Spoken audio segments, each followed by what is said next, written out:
Hai, dă-mă cârpa în pui. Ce cârpa? Prezervativ? Dați-vă la... Hai, ești filmat, fii atent!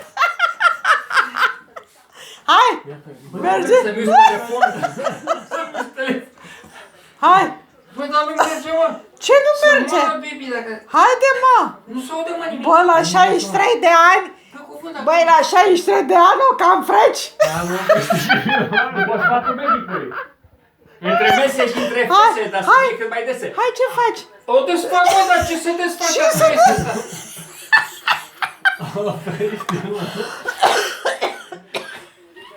Dă-mă cârpa aia. Se termină. Dă cârpa de bucătăion se termină până la mare, până la 64 de ani.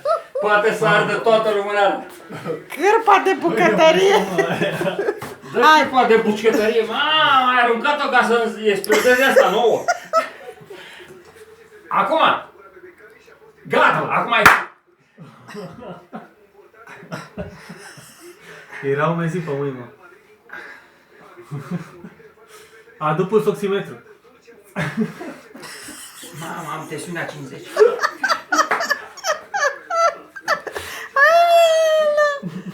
Hai că o cam freci la 63. Fus! Fus! Fus la 63. Mamă, uite ce mi-a făcut la mână, frate. Mi-a luat impulsul. Și eu nu-i tot pe ăla. Aoleu, băi, Câte? nu se poate, frate. Hai. Mai puțină, te rog. Mai puțin, lasă-mă că să la 6. Gata, gata, gata, gata, gata, te rog. Asta pe care l-a scos acum, știi, ăsta de obicei sunt ciuperci, așa se fac. Păi ce spune că e pentru așa ceva? E pentru... Ai, data la scriere. Haide, mulți ani trăiască, mulți ani trăiască, la mulți ani. Cine să trăiască, cine să trăiască, Emil? Viorel Emil să trăiască, Mersi, la bă! mulți Yes! ani. Să rămână. Yes! Hai, dragă, sufla în lumânări. Bă, Îl mâncăm pe ăla, nu așa cu salivă.